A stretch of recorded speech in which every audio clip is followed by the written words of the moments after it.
Hoy no vamos a tener comprensión de lectura porque yo la primera parte de la clase voy a utilizarla para explicar la próxima actividad evaluada que hay, que es el mapa conceptual, ¿verdad? Que lo tendríamos en una semana, ¿verdad?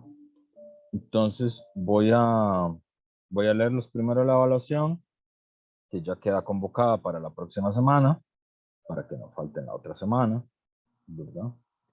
Dice instrucciones generales. Estas instrucciones fueron leídas y entregadas el jueves 26 de mayo del 2022, es decir, hoy, a la 1:07 pasado meridiano. Las personas estudiantes deben entregar este trabajo de manera individual a más tardar el 02 de junio de las 11:59. El día 02 de junio realizaríamos una sesión didáctica, como se detalla a continuación. Objetivo de la sesión didáctica: elaborar en equipos de 4 personas un mapa conceptual de los principales conceptos aprendidos hasta el momento en el curso.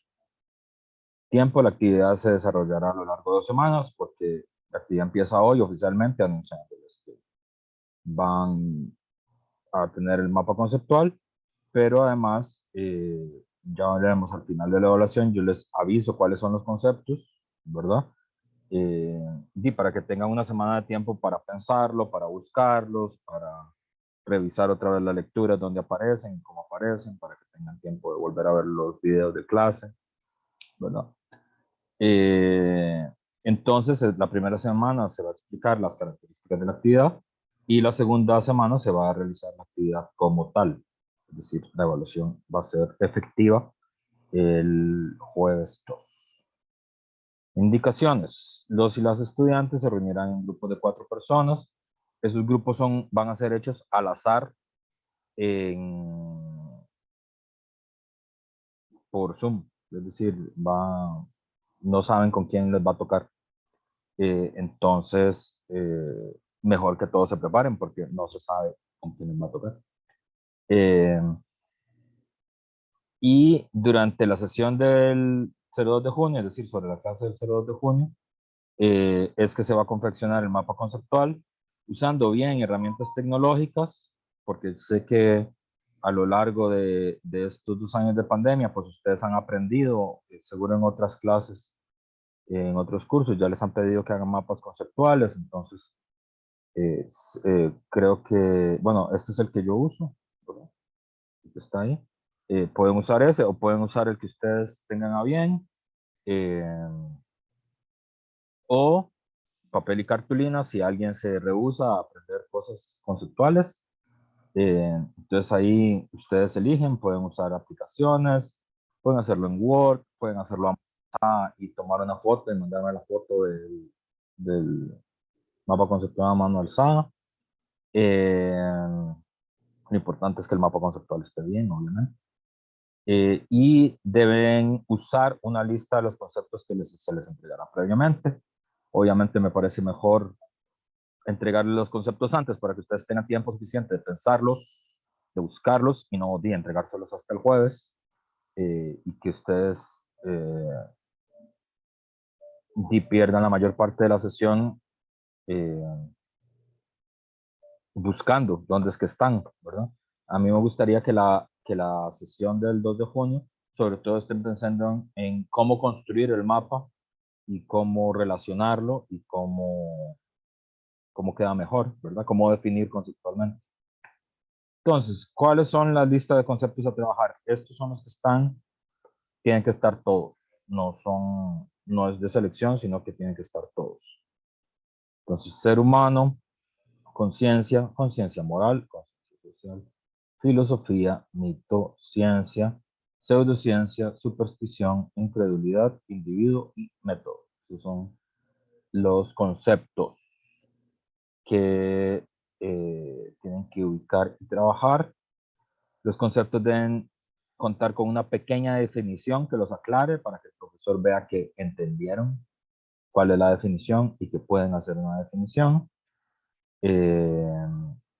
Y las líneas conectoras deben tener verbos o frases conectoras para saber en qué sentido es que están conectando cada frase.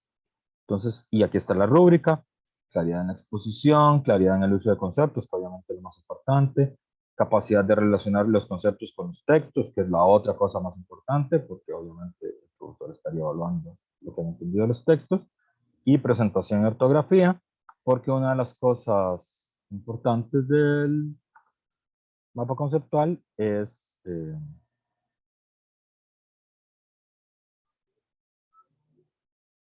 que se vea bien, ¿verdad? Yo además ahora, o sea, antes de presentarles, después de presentarles, les voy a hacer una presentación sobre qué es un mapa conceptual. Y esta presentación además sí les va a quedar en mediación para que la tengan y la repasen en caso de que tengan alguna duda de qué se puede y qué no se puede hacer en el marco de esa evaluación. Pero quería primero ver si había alguna duda de, de esto que acabo de leer, digamos, de las instrucciones como tales para la evaluación. Profe, digamos, usted hoy ya nos dio las instrucciones, entonces lo que tenemos que hacer es como revisar los conceptos, las definiciones y todo eso, traerlos entonces para la siguiente semana, para en grupos que usted va a hacer al azar, ese día elaboremos el mapa conceptual ese mismo día.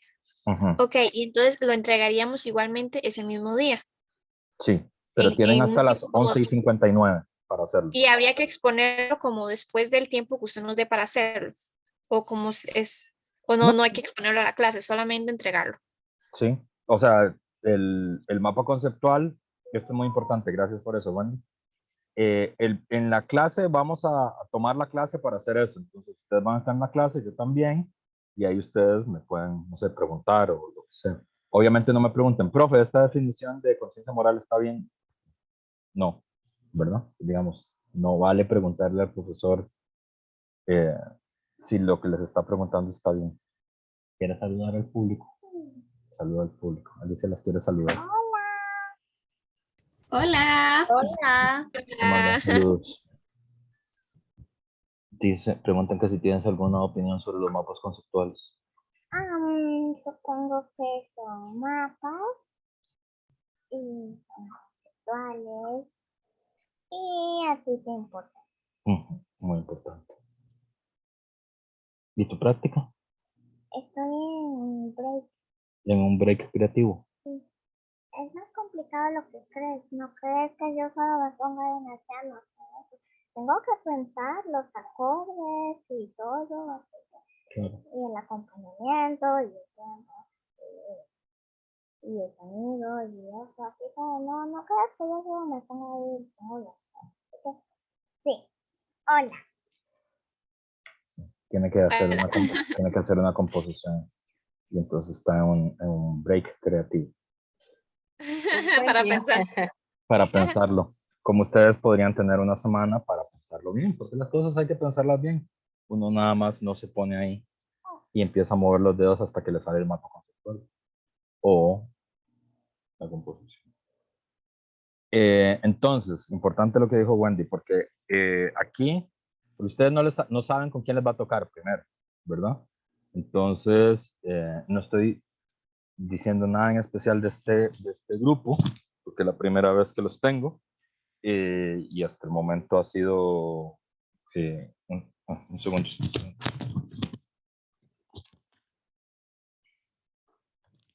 Hasta el momento ha sido un grupo muy participativo, eh, pero en la vida y en la universidad hay una cosa que los gringos le dicen free riders,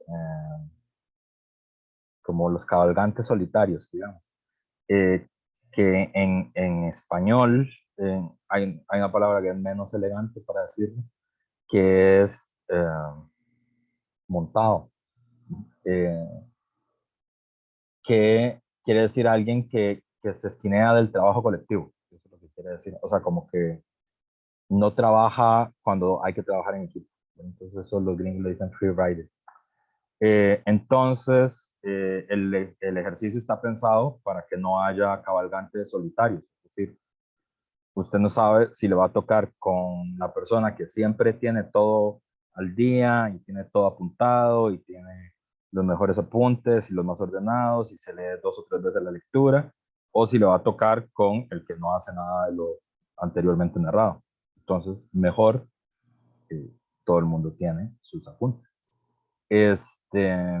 y sus pensamientos. Y luego, en la actividad, ahora lo vamos a ver tal vez porque cuando explique el mapa conceptual más a menudo, hay un trabajo importante colectivo que tiene que ver con discutir el mapa y discutir los conceptos, porque ustedes puede ser que vengan con definiciones diferentes, con conceptos diferentes, con definiciones más amplias o más estrechas o más precisas. Entonces, van a tener que discutir entre ustedes cuál definición parece mejor, ¿verdad? Y además van a tener que discutir entre ustedes cómo se relaciona una con la otra, ¿verdad? Es decir, qué relación hay entre una cosa y la otra. Si es una relación, porque bueno, ahora también lo vamos a ver en la presentación, no basta decir con que hay una relación, ¿verdad? Hay que establecer qué tipo de relación es la que hay. Es una relación jerárquica, de subordinación, paralela, independiente, mediada por otro concepto. Esta es la parte que es importante. Y aún así, ¿verdad? La clase terminaría a las 4, pero, y ahí terminaríamos la clase, pero ustedes todavía tendrían desde las 4 hasta las 11:59 para terminar de pulir el mapa, ¿verdad? Que hay que entregarlo individualmente, esto es muy importante, y ocupo que aquí se entienda y entiendan que el mapa se entrega individualmente, muy importante.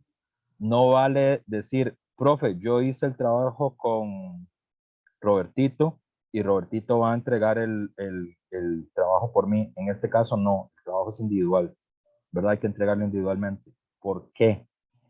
Porque aunque ustedes hagan un trabajo colectivo y hay una parte importante de eso, hay varias cosas. Uno, no todo el mundo tiene las mismas plataformas.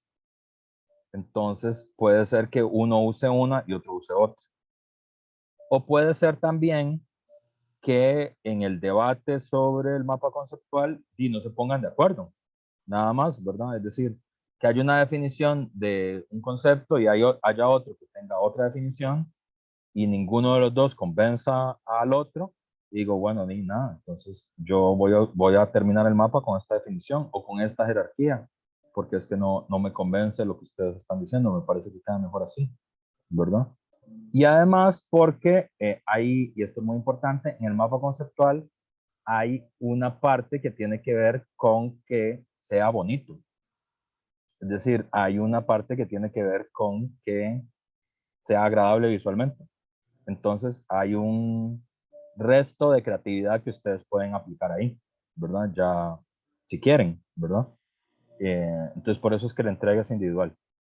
Sí, Melina. Perfecto, pero una pregunta, por ejemplo, si nosotros en las horas de clase, ¿verdad? En el grupo, logramos realizar de una sola vez, digamos, el mapa conceptual, por ejemplo, nosotros con unas profesoras utilizamos el Miro, que ahí podemos ir trabajando todos al mismo tiempo, ¿verdad? Entonces, si nosotros durante esas horas logramos realizar el mapa conceptual, digamos que todos nos pongamos de acuerdo y a final de cuentas todos tendríamos el mismo, digamos, no importa. Sí. Sí, no importa. Pero eso ya es un asunto de ustedes, ¿verdad? Es decir, porque obviamente si ustedes construyen el mapa, están de acuerdo, tienen una visión parecida y además tienen unos gustos estéticos parecidos, ¿verdad? Y construyen una sola cosa y ya dicen, así está bien, así quedó, yo no tengo ninguna objeción. Pues bien, ya, así es. Y así es. Pero, ¿por qué hay tiempo hasta las 11:50? Porque es que puede ser que no, ¿verdad? Puede ser que al final de la discusión no se pongan de acuerdo en la definición y puede ser que después de revisar de vuelta, ¿verdad? Digan, mira, esta parte de este texto o esta parte de la clase de Roberto decía esto, y yo creo que nosotros hicimos mal esto, entonces ahí tienen tiempo de rectificar también. Y luego también puede ser nada más que haya alguien que no le gusta cómo se ve el mapa, que le parece que el mapa está mal diseñado, que se ve feo, o que es poco interesante para explicar la clase, y entonces quiere hacer otra cosa, y tiene chance de hacerlo, puede hacerlo, no hay problema, ¿verdad? Aunque preserve los conceptos, las definiciones y eso ya queda a gusto personal, ¿verdad? Entonces hay una parte de trabajo colectivo y hay una parte de trabajo individual, pero la entrega es individual, eso es importante, ¿verdad? Es decir, no es la entrega del grupo 4, sino que cada uno tiene que entregar el mapa conceptual. Si el mapa conceptual les quedó igual porque piensan igual, tienen los mismos conceptos, tienen los mismos gustos, pues bueno, así quedó. Te respondo, Melina. Sí, profe, muchas gracias. Listo. ¿Qué pasó? ¿Qué pasó? ¿Qué pasó? Ya lo tengo. Muy bien, ¿qué tienes? El mapa. Ah, la composición. No, yo no estoy en tu clase de mapas conceptuales. Sabe, aquí hay una pregunta en el chat que es,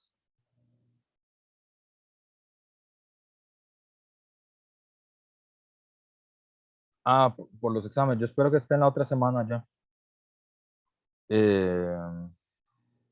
Espero. Pero vieras, bueno, la otra semana tenemos que ver eso porque tenemos que ver si nos vemos presencialmente para devolverse.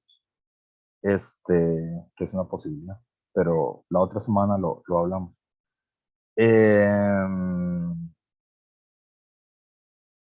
¿Qué más? No, ¿hay otra duda sobre esto?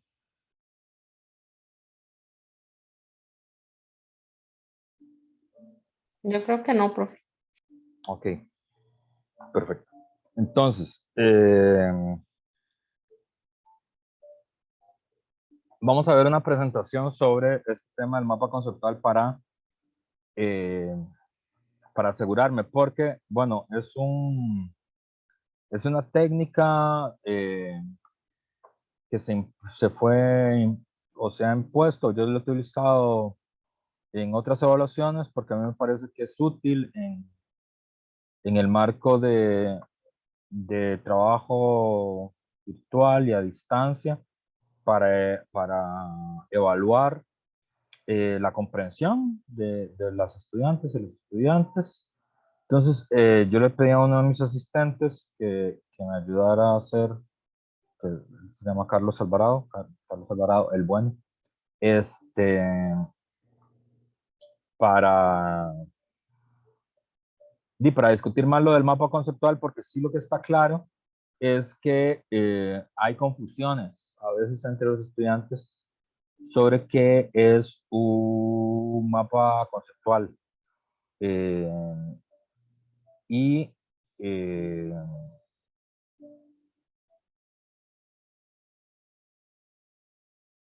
sí, sobre lo que es un mapa conceptual, porque se confunde con otras cosas, como un diagrama de flujos, por ejemplo. Entonces, yo creo que es importante como esta presentación antes de que empezamos la discusión sobre Kant. Entonces, algunas definiciones sobre mapas conceptuales, ¿verdad? Se lo pueden ver aquí, ¿no? Entonces, definición de qué es un mapa conceptual, o sea, en qué consiste el concepto de mapa conceptual, ¿verdad? Los mapas conceptuales constituyen una representación explícita y manifiesta de los conceptos y proposiciones que posee una persona. Permiten a profesores y alumnos intercambiar sus puntos de vista sobre la validez de un vínculo proporcional determinado, o darse cuenta de las conexiones que faltan entre los conceptos y que sugieren la necesidad de un nuevo aprendizaje. Es una definición de Ausubel, que es un teórico de la pedagogía relevante. Los mapas conceptuales o mapas de conceptos son solo diagramas que indican relaciones entre los conceptos o entre palabras que usamos para representar conceptos. ¿verdad? Los mapas conceptuales pueden seguir un modelo jerárquico. Esto es muy importante, ¿verdad? Los mapas conceptuales pueden seguir un modelo jerárquico en que los conceptos más inclusivos están en el tope de la jerarquía superior del mapa.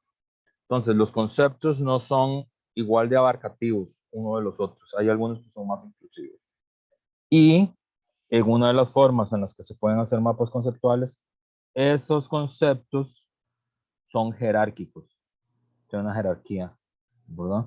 Entonces, el mapa conceptual no es solo, digamos, como una sopa o una telaraña de conceptos, sino que tienen un flujo, tienen un sentido, la forma en la que están ubicados, ¿verdad? Y uno tiene que pensar ese flujo, ese sentido, ¿verdad? Y uno de los estilos es que los conceptos más inclusivos estén en la parte superior del mapa. Y los conceptos específicos o poco abarcativos están en la base inferior del mapa. Pero ese es simplemente un modelo. Los mapas conceptuales no precisan este tipo de jerarquía, es decir, uno podría pensar un mapa sin eso, pero igual tendría que ser visualmente atractivo. Digamos, la forma como básica en la que lo hacemos es con una jerarquía.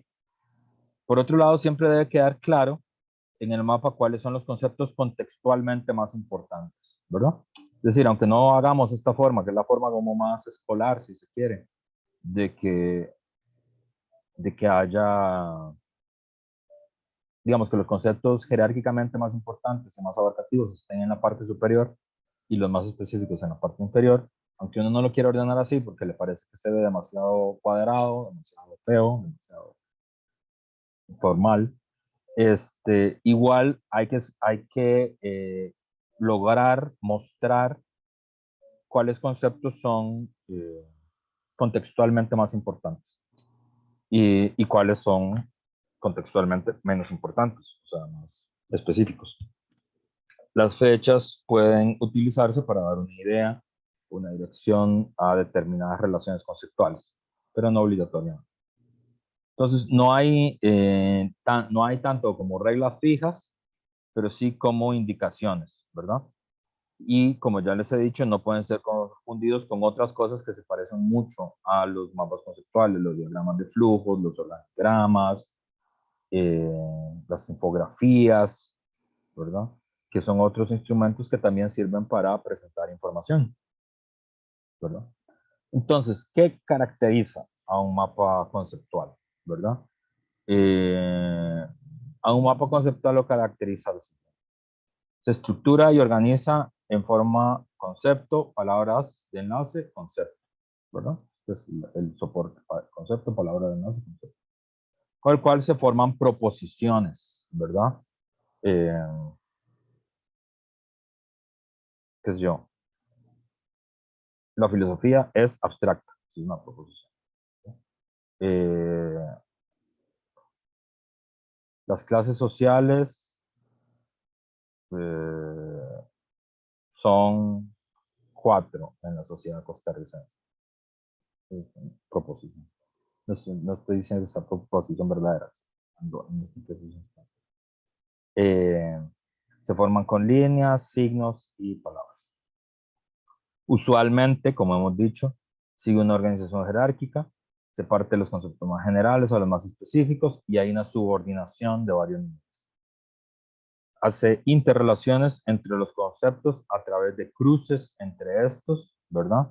Es decir, no solo es esta relación, ¿verdad? Sino que las relaciones entre los conceptos mismos también tienen que quedar específicas, ¿verdad? Puede haber entrecruces entre ellos. O sea, no es pensar que es una cascada, ¿verdad? Entonces que va de arriba para abajo, sino que las laterales se pueden relacionar entre sí o uno de abajo puede regresar al concepto de arriba, ¿verdad? Entonces hay que ver cuáles son los entrecruces. Explicita los diferentes nexos, haciendo clara la relación correcta mediante el uso de signos o de palabras de enlace. Y ahí es importante que sean palabras de enlace. Evidencia la profundidad con el uso de ejemplos o de subordinaciones alcanzadas. La corrección de contenido con la exclusión de ideas erróneas al seleccionar y relacionar los conceptos. 6. Genera un impacto visual. Esto es interesante. El mapa conceptual tiene que generar un impacto visual. Es preciso, llamativo, hace buen uso del espacio, contiene buena ortografía. Es decir, no es una evaluación que solo evalúe, valga la redundancia, la comprensión de los conceptos, sino que también evalúa la capacidad de los estudiantes o del estudiante o la estudiante de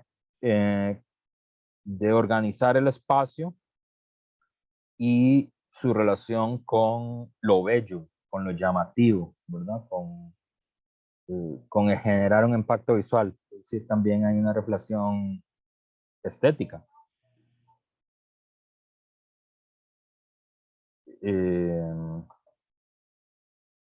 ¿Verdad? Entonces, se estructura y se organiza en esta relación, ¿verdad? Concepto, palabra, concepto. De la cual se forman proposiciones. Usualmente, uy, bueno, sí, aquí está, ¿verdad? Ejemplos de esto mismo que había pasado de esto, ¿verdad? Entonces, concepto, palabra, concepto, forma proposiciones. Y acá, ¿verdad? Proposición, concepto general, palabra de enlace, menos concepto, ¿verdad? La casa es grande, aquí hay una proposición. Concepto general, palabra de enlace, concepto menos general. Aquí hay un ejemplo de un mapa conceptual que marca la jerarquía por niveles, ¿verdad? Aquí concepto central, palabra de enlace, concepto principal. Aquí hay un primer nivel, aquí hay un segundo nivel, ¿verdad? Concepto secundario, palabra de enlace, concepto específico y ejemplo, ¿verdad? Entonces está organizado desde el primer nivel, segundo nivel, tercer nivel, cuarto nivel. El ejemplo es lo más específico y aquí lo que gobierna el mapa es un concepto central, ¿verdad? Aquí hay otro ejemplo para explicar, por ejemplo, la epistemología de Kuhn. Que fíjense que aquí la forma en la que está organizado no es jerárquico de abajo hacia arriba, ¿verdad? Como lo vimos en el anterior, pero uno claramente aquí puede ver cuáles son los conceptos contextualmente más importantes. Paradigma es el concepto que domina, ¿verdad? Porque es el que tiene más relaciones y paradigma es el que lleva hacia la articulación y limpieza y consolidación de la ciencia normal. Es una ruptura que se considera inconmensurable, ¿verdad? Y que va a llevar a un nuevo paradigma y el paradigma va a producir una nueva ciencia normal, ¿verdad? Y aquí, bueno, aquí pueden seguir viendo las distintas relaciones, ¿verdad? De que esto es un mapa conceptual para explicar la epistemología de Thomas Kuhn, ¿verdad? Y aquí hay otro ejemplo, ¿verdad? Y ahí están cada una de las fuentes donde está tomado.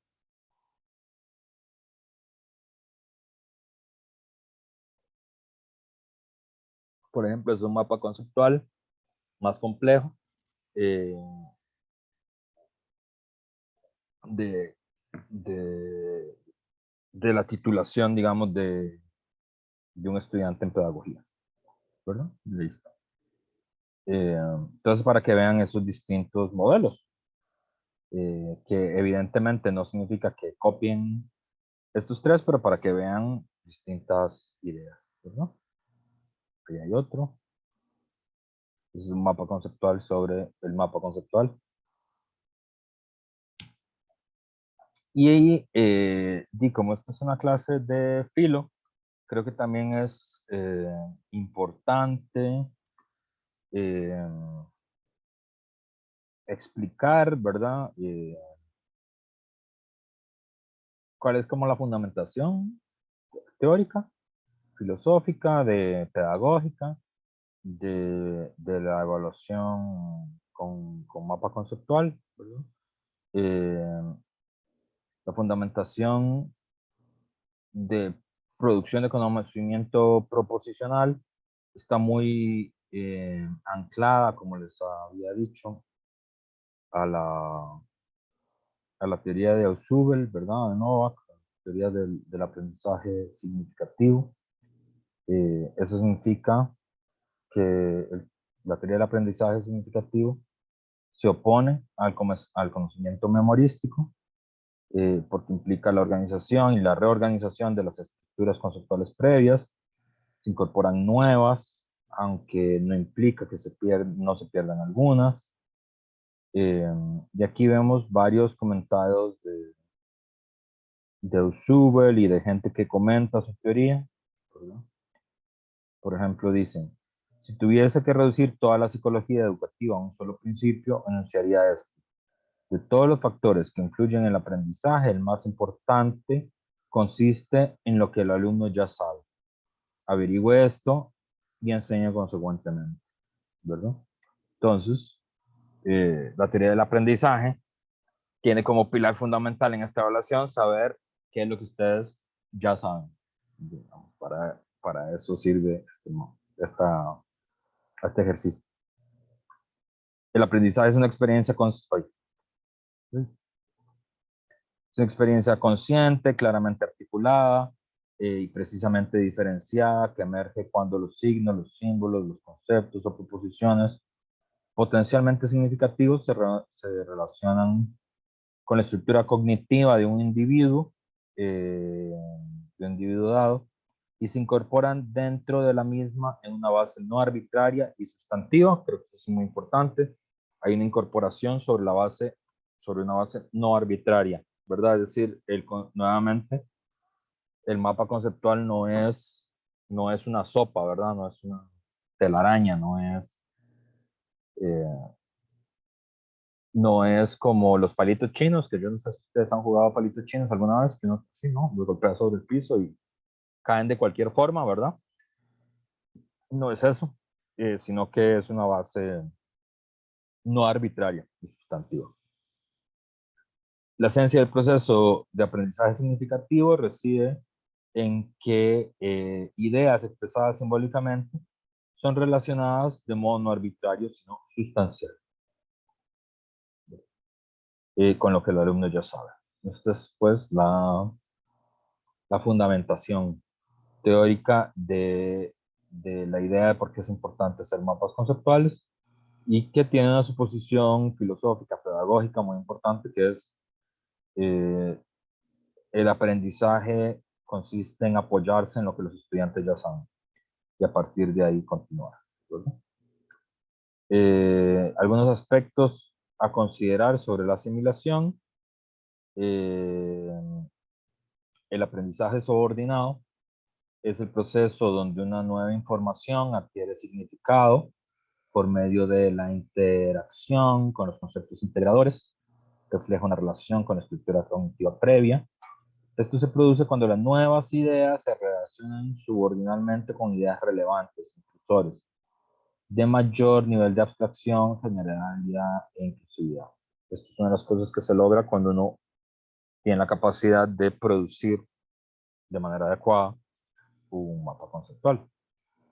El aprendizaje supraordenado se evidencia cuando los conceptos relevantes, inclusores, existentes en la estructura cognitiva del aprendizaje son de menor grado de abstracción, generalidad e inclusividad que los nuevos a aprender y suponen una situación de aprendizaje supraordenado. Se puede decir que es un proceso inverso al subordinado. Y el aprendizaje combinatorio es el tipo de aprendizaje de los nuevos conceptos o proposiciones por no ser más generales que los existentes en la estructura cognitiva, sino que se relacionan en condiciones de igualdad con los que poseen algún tipo de atributo general. Y ahí ustedes pueden ver qué significa esto, ¿verdad? Como en dibujito, ¿verdad? Tipo de aprendizaje, subordinado, subordinado, combinatorio, ¿verdad? Y las relaciones significativas con ellos. Lo más relevante de los mapas conceptuales. Aprender cómo ubicar los conceptos, las categorías, ¿verdad? Concepto es una palabra que intenta captar lo real con el pensamiento y no es lo mismo que categoría. Categoría es una clasificación de algo de lo real, ¿verdad? No se puede, a veces hay confusión, pero uno no puede confundir algo que es conceptual con algo que es categorial. Una distinción es importante. Los ejemplos en la estructura cognitiva mediante la representación gráfica del mapa conceptual. El mapa conceptual constituye una potente herramienta para el aprendizaje, ya que el proceso de su construcción implica relacionar información nueva con conocimientos previos. Se necesita que los conceptos estén relacionados de manera significativa y es precisamente la elaboración de mapas conceptuales lo que promueve el establecimiento de conexiones entre los conceptos, que a su vez reflejan el nivel de organización de los conocimientos en la estructura cognitiva del sujeto que aprende. Lo significativo es un aspecto cualitativo, por lo que varía según las subjetividades y por eso es que también es una evaluación individual. Bueno, porque lo significativo es un aspecto cualitativo y tiene que ver con las subjetividades y parte de la gracia del mapa conceptual es ver la subjetividad de los estudiantes hecha mapa. Bueno, y ahí hay herramientas. Esto estaba pensado al principio de la pandemia, cuando no teníamos ni idea cómo utilizar todas las cosas que hay. Yo creo que aquí ya, pues ustedes han avanzado mucho en relación a esto, ¿verdad? Es decir, que ahí hay dos herramientas. Yo, esta es la que uso, la de aquí, la de la derecha.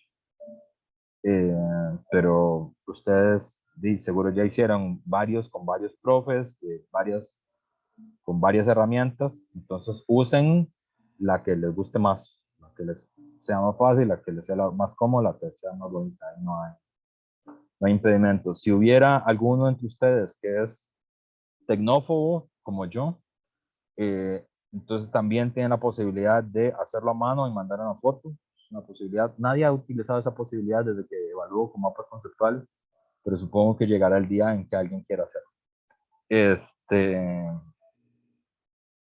Y ya, esta sería como la presentación conceptual de por qué vamos a hacer lo que vamos a hacer. ¿Todo claro?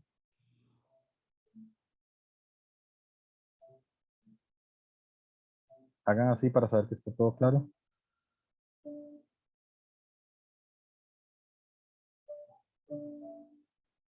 Clarísimo, ok. Entonces vamos a hacer el primer corte. Son las 3:44. Vamos a regresar a las 14, a las 2, para ya hablar propiamente de la lectura de hoy, que es la ilustración de Kant, ¿verdad? Que es una continuidad con Descartes, que estudiamos la clase anterior. Entonces, en 15 minutos nos volvemos a conectar y empezamos la clase.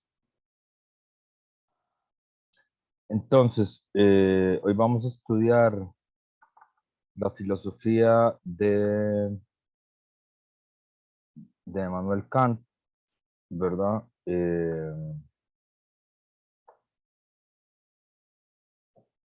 Y bueno, además de esta clase, tienen un material extra que pueden consultar, ¿verdad?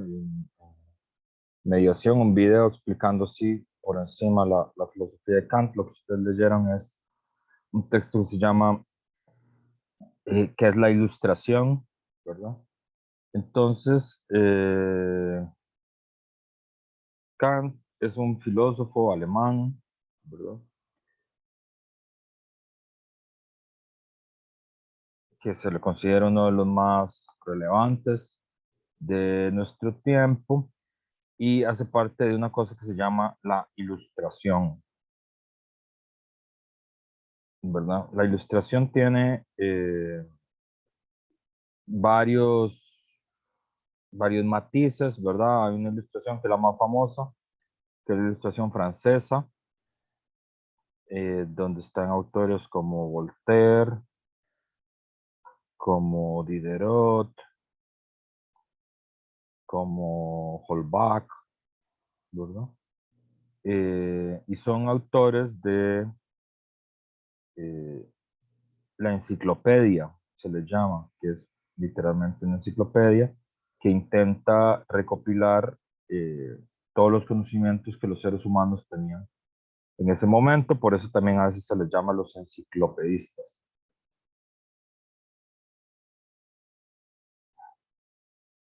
¿Verdad? Y hay una ilustración que es la ilustración alemana, donde el principal expositor es este señor Kant. ¿Y qué es esta cosa de la ilustración? ¿Verdad? La ilustración es un movimiento cultural, filosófico, que normalmente se ubica en los albores del siglo XVIII, ¿verdad? En este periodo, finales del siglo XVIII, inicios del siglo XIX,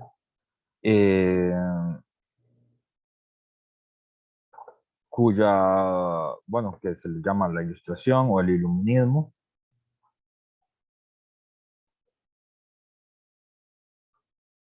¿Verdad? Como oposición, obviamente, ilustración y iluminismo se oponen a oscuridad, ¿verdad? O oscurantismo. Fíjense que normalmente en la filosofía hay muchas metáforas asociadas a la luz, ¿verdad? Y digamos, estos autores lo que buscan es el desarrollo de la razón científica por oposición a qué? Por oposición a las formas del pensamiento mitológico,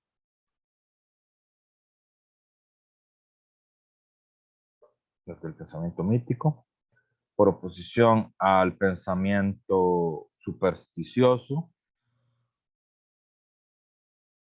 y por oposición al pensamiento mágico.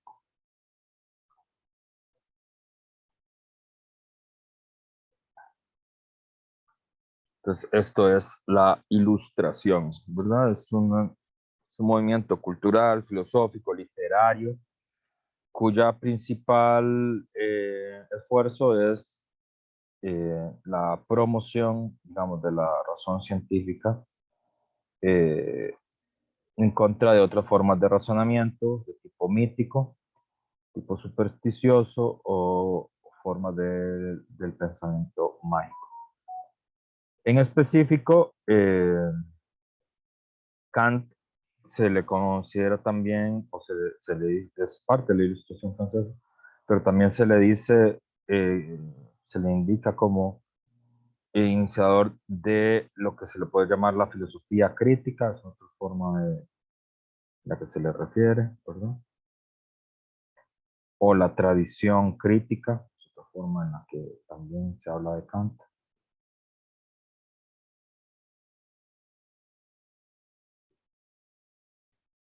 ¿Y por qué la tradición crítica o la filosofía crítica? Porque él escribe tres grandes libros de la historia de la filosofía eh, que siguen siendo relevantes hasta nuestros días, que son uno que se llama La crítica de la razón pura, escrito en 1781.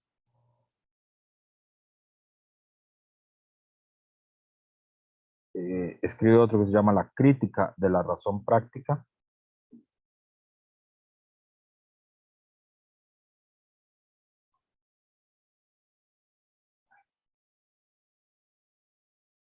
(1790)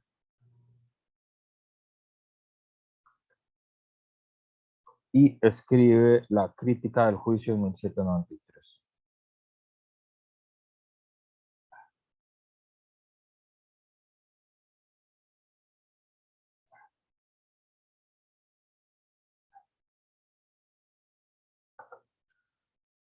Una bolsa de jocotes al que responda a la siguiente pregunta. ¿Qué hecho histórico importante ocurre entre estos años? Ocurre entre 1781 y 1793.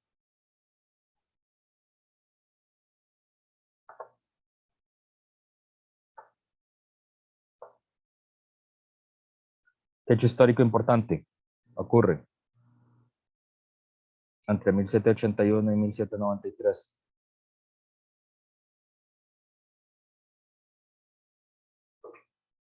Silencio incómodo. ¿Perdón? ¿Alguien dijo algo, pero no lo escuché? Nadie. No pasó nada importante en el mundo. Profe, no sé si la Revolución Francesa, tal vez. Exactamente, muy bien. Viviana Rodríguez se acaba de acreditar una bolsa de jocotes. La Revolución Francesa, evento que se considera fundamental hasta nuestros días porque se considera la primera revolución moderna y a partir de ahí viene el tema de la república, de los derechos humanos, la Revolución Francesa. Entonces se tiende a hacer como una especie de paralelismo de lo que significó la Revolución Francesa para la política, con la fundación de la República, con el fin de la monarquía, con la Declaración de los Derechos Humanos, con la instauración del voto universal, con la instauración de la idea de la representación política.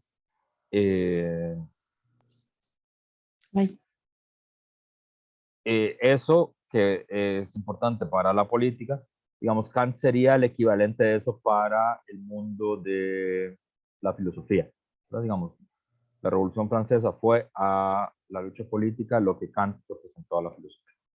Y además son como coetáneos, ¿verdad? ¿Y por qué Kant escribió 3 libros que se llaman La crítica de la razón pura, La crítica de la razón práctica y La crítica del juicio?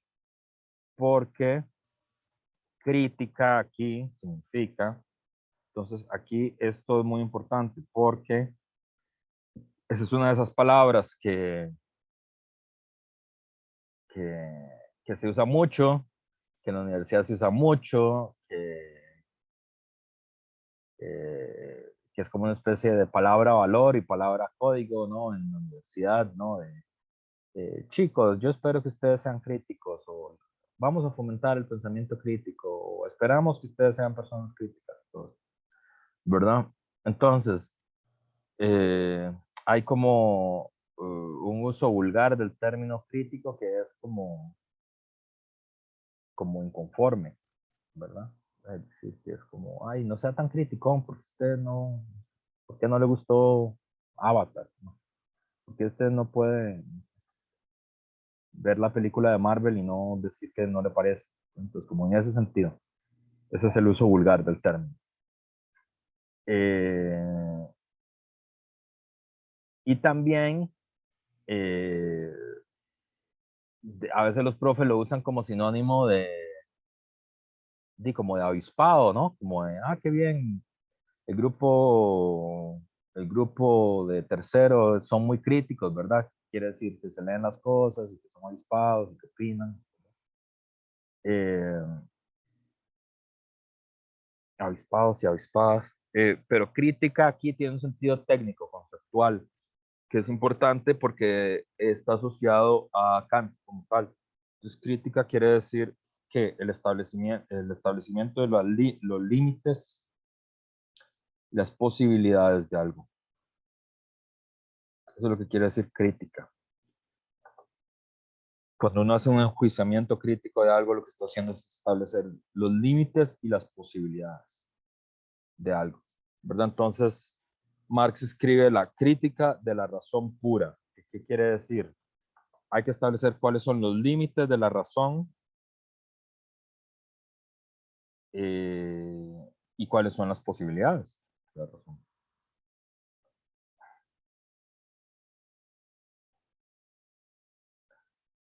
En esa obra, por ejemplo, es donde se establece, y por eso es como muy importante Kant en ese asunto, que por ejemplo nuestra razón, la razón pura, la razón especulativa, la razón cognitiva no puede dar cuenta de ideas como Dios, por ejemplo. Es decir, que esa idea tiene sentido no en el terreno de la razón pura, sino en el terreno de la razón práctica, es decir, en el terreno de la moralidad, ¿verdad?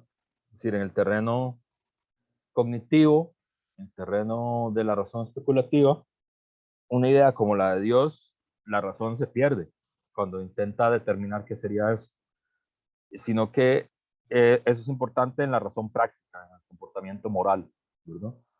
Eh, y por eso, ¿verdad? Hay como un acuerdo en general de la gente que estudia este tipo de problemas, que ese es un primer momento filosófico, o una racionalización filosófica del principio ya para nosotros moderno, de que la religión es un asunto privado, ¿verdad? Es decir, que la religión no tiene que ver con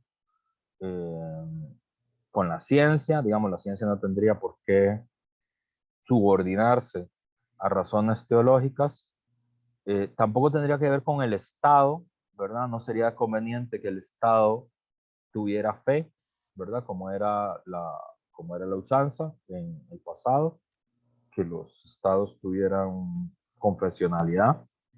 Y bueno, en el pasado digo, porque Costa Rica es el último estado confesional de Occidente, es decir, todos los estados ya dejaron de ser confesionales, excepto Costa Rica, que es el último estado confesional de Occidente. No hay otros estados que sean confesionales más que Costa Rica, lo cual es un dudoso honor, por cierto.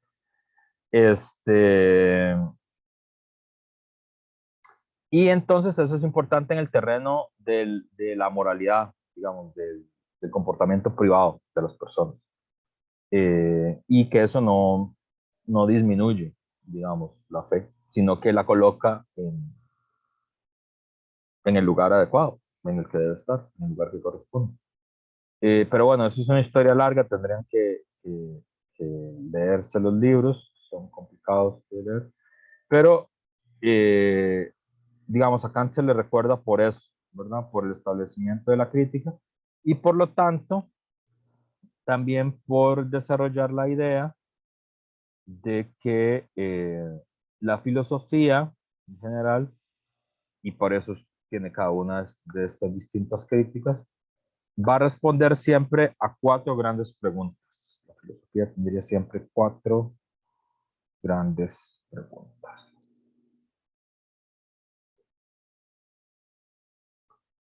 ¿Qué puedo conocer? Que esta es la pregunta que se hace y que responde la ciencia. La ciencia pregunta, ¿qué puedo conocer? ¿Verdad? Y esa es una pregunta que tiene que ver con la ciencia. Hay otra pregunta que es, ¿qué debo hacer?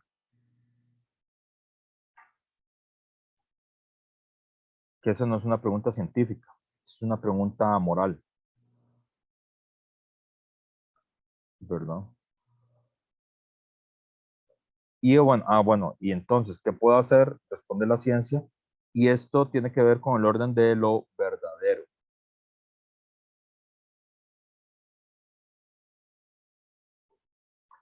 ¿Qué debo hacer? Es una pregunta que tiene que ver con la moral. Y no, digamos, el que debo hacer no es verdadero o falso, ¿verdad? Sino que el orden de la moralidad es el orden de lo bueno y de lo malo.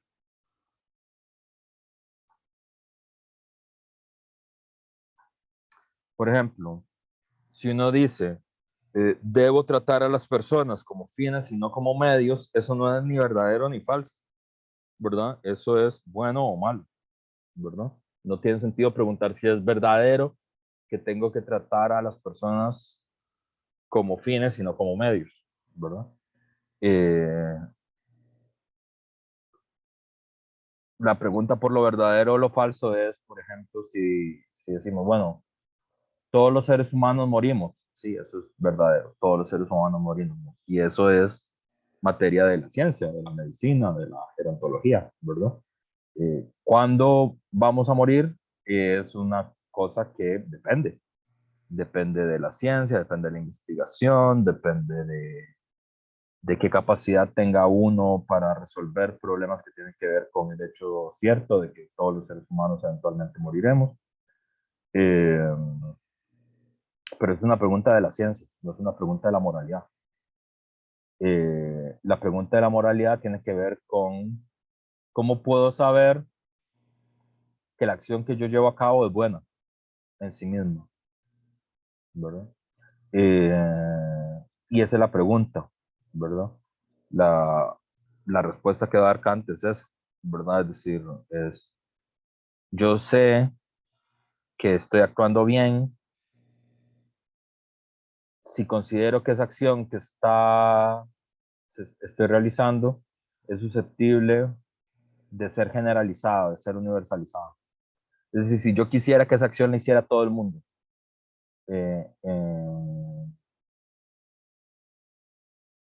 ¿verdad? Si yo deseara que esa forma de actuar sea una acción generalizable, ¿verdad? Por eso es que, por ejemplo, decir la verdad es una acción moral y mentir no es una acción moral, aunque uno pueda andar buscando circunstancias en las que sería bueno, sería plausible, o sería razonable mentir. Pero Kant dice, al final eso no es una acción moral porque yo no deseo que esa actitud se generalice, ¿verdad? Que todos los seres humanos actúen de tal forma que siempre hagan eso. En cambio, decir la verdad es algo que uno desearía que todos los seres humanos hicieran, ¿verdad? Eh, por eso es que decir la verdad es una acción moral y mentir, ¿no? Eh, ¿Qué puedo conocer? Lo responde la ciencia y atañe al orden de lo verdadero. ¿Qué debo hacer? Es el orden de lo moral eh, y responde por lo bueno y lo malo. Eh, ¿Qué me está permitido esperar?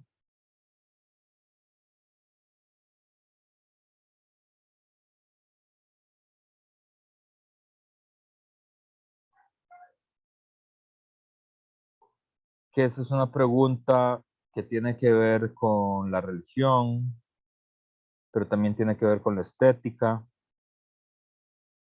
o sea, con el arte, pues, no es que con la estética. Eh, y ahí estamos hablando de otro orden que no tiene que ver con lo verdadero, ni tiene que ver con lo bueno, sino que tiene que ver con lo bello, ¿verdad? Fíjense qué interesante. Ah, bueno, pero ahorita les digo. Y luego hay una cuarta pregunta que la resume a los tres, que es, ¿qué es el hombre? Eso está escrito en lenguaje patriarcal del siglo XVIII. Lo correcto sería decir que es el ser humano, pero Kant lo que dice es que es el hombre. Pero eh, dicho en nuestra época, ¿qué es el ser humano? O sea, estas tres preguntas: ¿qué puedo conocer? ¿Qué debo hacer? ¿Qué me está permitido esperar? Todas se resumen en la pregunta de ¿qué es el ser humano? ¿Qué es un ser humano? ¿Verdad? Y fíjense varias cosas que nos ha ido heredando Kant, ¿verdad? O que Kant se le considera que es como quien abre esa puerta, ¿verdad? Fíjense la idea de, bueno, digamos, de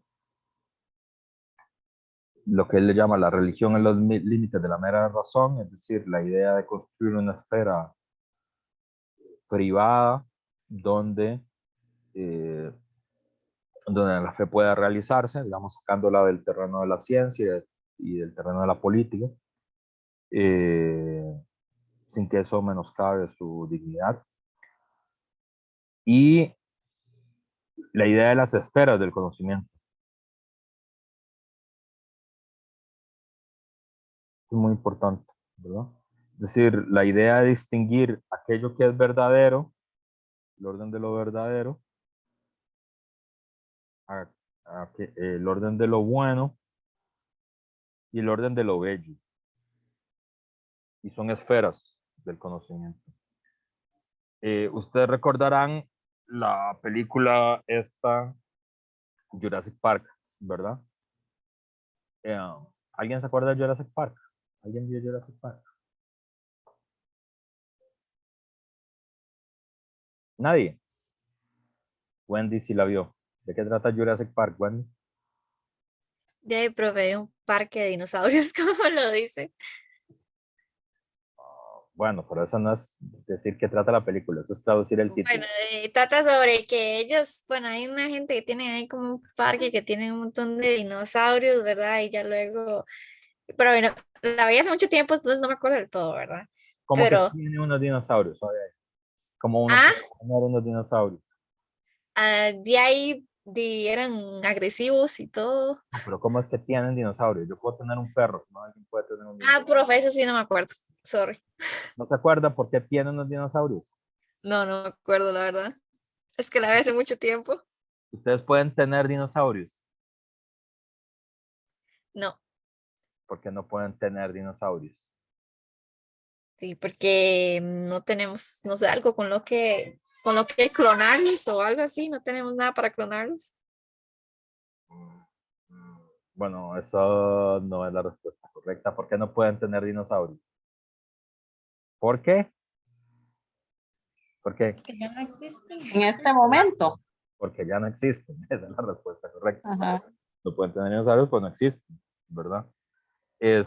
Y eso es un hecho científico. Los dinosaurios ya no existen, ¿verdad? Y de hecho, ya no sé, eso es de las cosas más tristes que uno puede ver, que es, eso lo declara la ciencia, ¿no? La ciencia declara que hay animales que no existen. Los biólogos, sí, los biólogos creo que son los que hacen eso. ¿Qué pasó? ¿Tú quieres participar? ¿A vos te parece bueno que si tenemos la capacidad científica de traer dinosaurios de vuelta lo hagamos? Sí, pues no, porque por algo se murieron, ¿no? No sé. ¿Tú qué crees? A ver, yo creo que no, porque dice murieron, así que ya, eso pasó y supongo que por algo pasó, así que no. Así que no. Bueno, mira, a esta hora llegas. Hay que ir a buscar, hay que ir a recibir a Alicia en el bus. No, porque estoy de baja. Bueno, ya te dejo dar la clase porque pero eso se va a hacer cuando el profesor no llega al punto, porque hay interrupción. Bueno, es que Alicia está de vacaciones, por eso es que pasa apareciendo. Y bueno, ella ya vivía aquí y la universidad se metió en su casa, entonces pasa por aquí. Claro, eso es un hecho científico, no hay dinosaurios.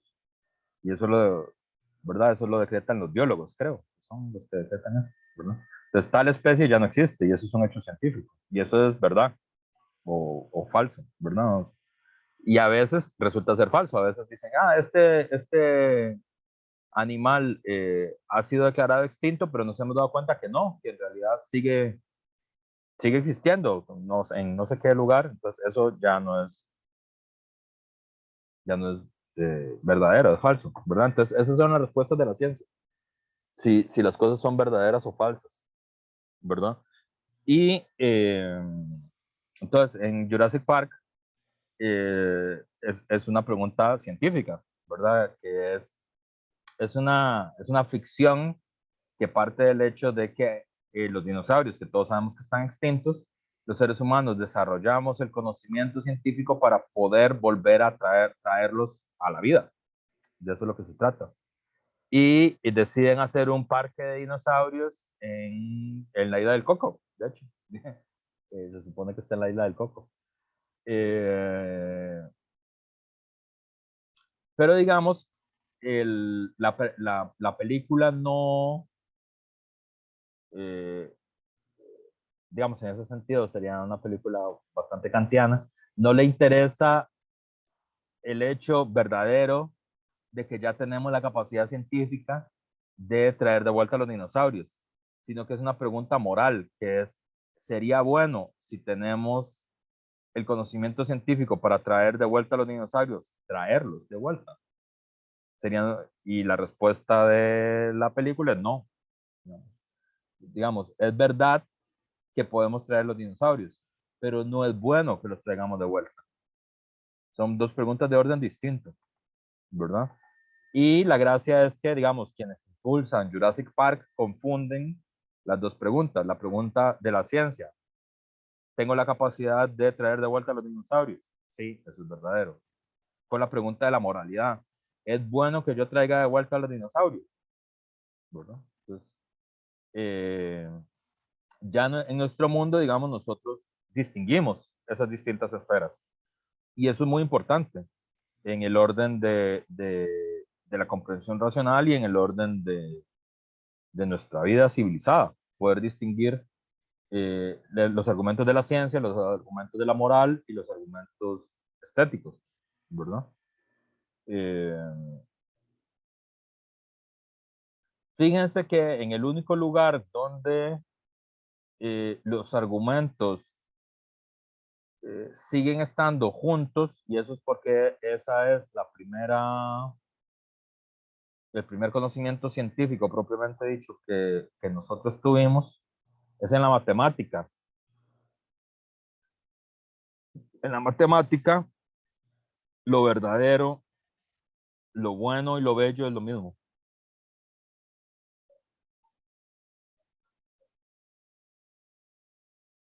Yo no sé si ustedes se acuerdan en el cole, ¿se acuerdan en el cole cuando tenían que hacer demostraciones matemáticas? ¿Algunos se acuerdan? Nadie se acuerda, nadie los pusieron a hacer demostraciones.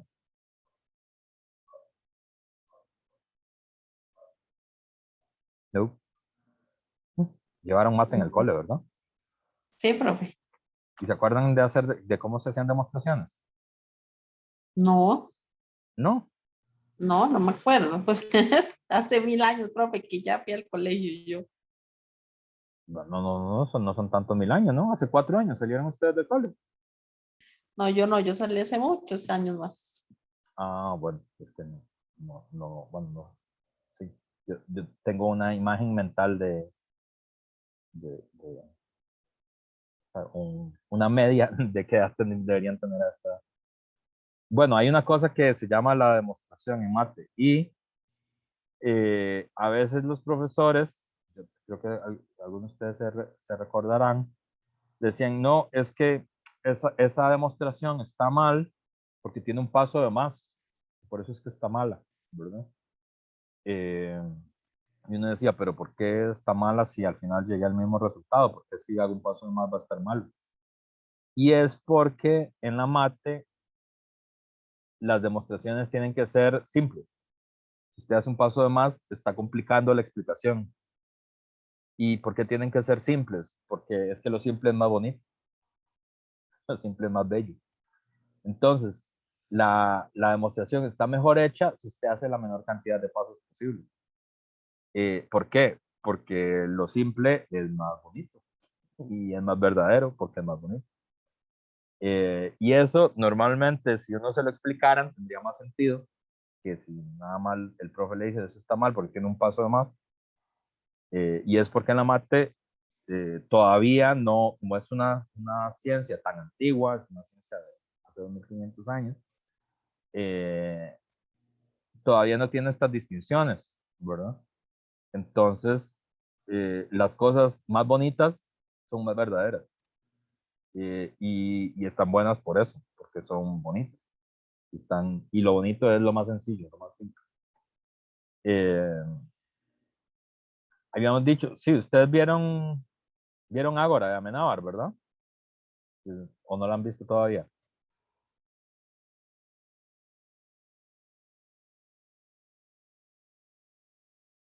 ¿No han visto, No, no han visto todavía Ágora? Está dentro de no. las pelis a ver. Ahí van a ver que en la peli aparece eso, como Hipatia es matemática, ella explica eso, digamos que hay una explicación que no pueden resolver y el problema es que no lo pueden resolver porque es que es muy fea la demostración. O sea, la demostración que se hace es fea y por eso está mal. Y luego eso lleva a un descubrimiento. Pues no les voy a contar de qué trata, pero véanla porque estoy seguro que les va a parecer muy linda la peli. Sí, yo lo estoy esperando. Entonces, Ah, sí, sí, sí, sí. la gran preocupación de Kant en ese sentido sería, pues, ¿cómo es posible la experiencia científica? Eso es lo que él quiere saber. ¿Cómo es posible la experiencia científica? Y es un autor ilustrado y por lo tanto, como ilustrado que es, lo que le parece importante es cómo sé que es posible la experiencia científica. Es decir, cómo puedo establecer cuáles son los fundamentos y los límites del conocimiento humano.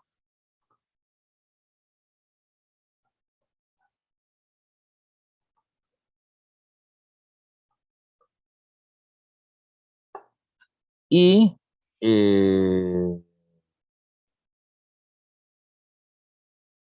en esta explicación va a construir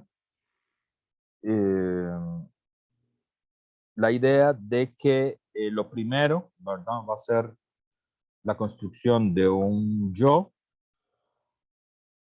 Aquí sigue a Descartes, ¿verdad? Que habíamos dicho, el ego, el yo, es lo más importante. En Kant también hay la construcción de un yo y la construcción de un factum, dice él, de algo que no soy yo, que algo está por fuera de mí, externo a mí. Y cuando uno piensa en términos de juicios, ¿verdad? Cuando yo me refiero a algo que está por fuera de mí, lo que estoy haciendo es que estoy emitiendo un juicio, ¿verdad? Eso es lo primero. Conocimiento científico tiene que ver con la expresión de juicios, ¿verdad? Y estos juicios tienen distintos tipos. Existen distintos tipos de juicios que tal vez ustedes han oído sus nombres. Existen juicios que se llaman juicios a priori. Y creo que alguna vez puede ser que hayan oído la expresión, un juicio a priori, que es un juicio anterior a la experiencia. Es un juicio a priori.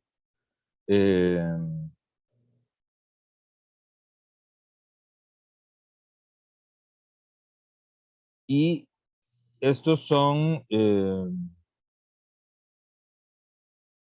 los juicios de la matemática, son juicios a priori.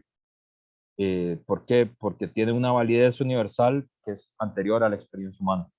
¿Verdad? Es decir, 2 más 2, y ustedes no tienen que tener ninguna experiencia con 2 más 2 para saber que eso es igual a 4. 2 más 2. ¿Dónde está el igual aquí? No sé dónde está el igual. ¿Cuál? Yeah. Bueno, igual.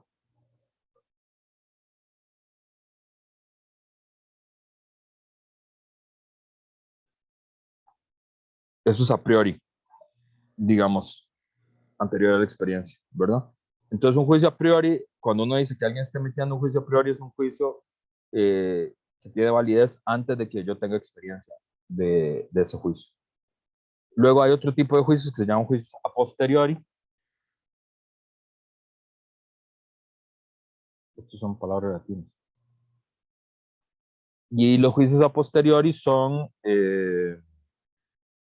dependen de la experiencia, son juicios privados, son juicios subjetivos, son juicios particulares, son juicios contingentes, y su validez depende de quien los pronuncia, en el momento que los pronuncia, ¿verdad? Por ejemplo,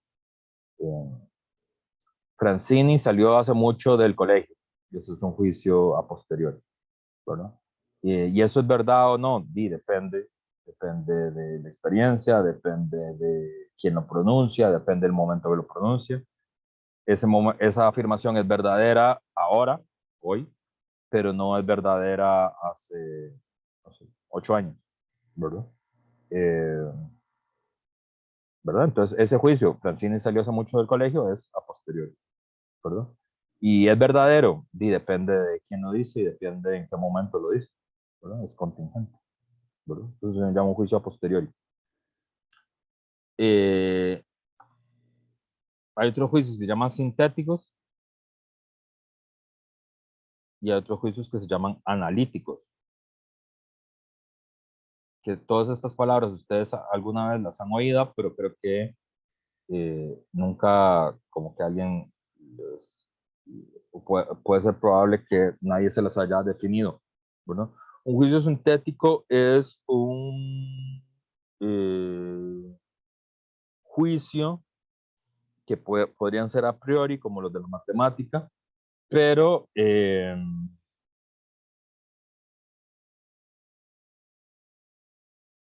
los juicios sintéticos lo que hacen es que el predicado no está en el contenido del sujeto y por lo tanto tiene una información nueva. Por ejemplo, la afirmación las flores son rojas. Ese es un juicio sintético, ¿verdad? Y un juicio analítico es un juicio donde el predicado ya está contenido en el sujeto. Por ejemplo, todos los cuerpos son extensos.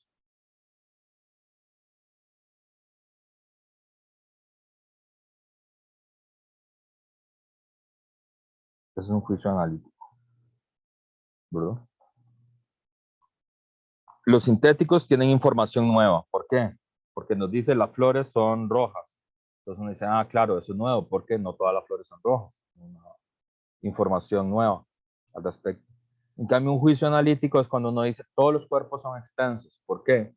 Porque lo que se dice de los cuerpos es algo que es una cualidad en sí misma de los cuerpos, ¿verdad? Si yo digo, todos los hombres son mortales, eso es un juicio analítico. ¿Por qué? Porque ser hombre significa ser mortal, ¿verdad?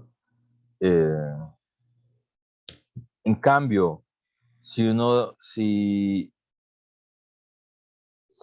dijera, los hombres son altos, ¿verdad? Entonces, eso es sintético. ¿Por qué? Porque no todos son altos, ¿verdad? Entonces, tengo una información nueva que no tenía antes, ¿verdad? Entonces, estos son como el tipo de preocupaciones que tiene Kant, porque él lo que quiere es demostrar la posibilidad de la existencia de la experiencia científica, y para él la experiencia científica estaría articulada por una cosa que él le dice la estética trascendental.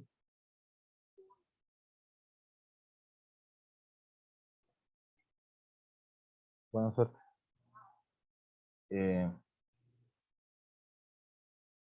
¿Qué es la estética trascendental? Es el espacio y el tiempo. ¿Qué es lo que dice él? Todo pensamiento necesita de espacio y de tiempo. Si yo estoy pensando algo, necesito ubicarlo en el espacio y el tiempo, si no, no puedo pensar, ¿verdad? Que eso parece muy obvio, pero luego vieras cuando uno empieza a leer ante proyectos de tesis, pareciera que la gente lo olvida, ¿verdad? Que todo pensamiento necesita una localización geográfica y un espacio temporal, ¿verdad? Y las personas hablan como si el conocimiento o un proceso no tuviera ni espacio ni tuviera tiempo, no estuviera ubicado en ninguna parte, ¿verdad? Entonces, eso.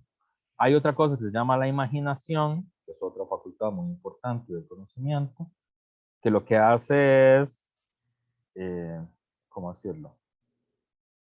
Subir la información sensible al entendimiento, subir y mezclar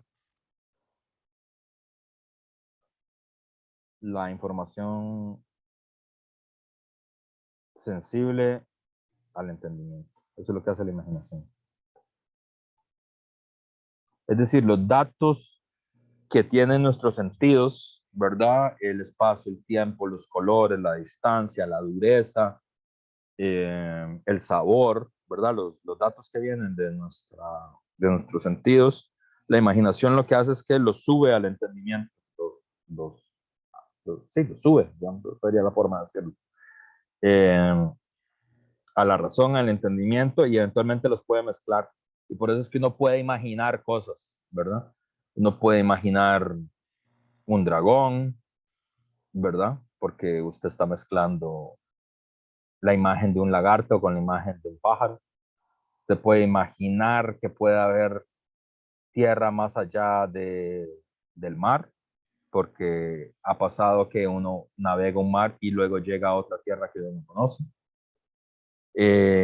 Podría imaginar que es posible viajar a la luna en un cohete. O podría imaginar una sinfonía nueva a partir de distintas combinaciones de sentido y de sonido. Podría imaginar un poema, ¿verdad? Entonces la imaginación hace eso, combina nuestros sentidos. Y luego hay otra cosa que se llama el entendimiento, que es con lo que uno piensa. Que es como la razón, pues.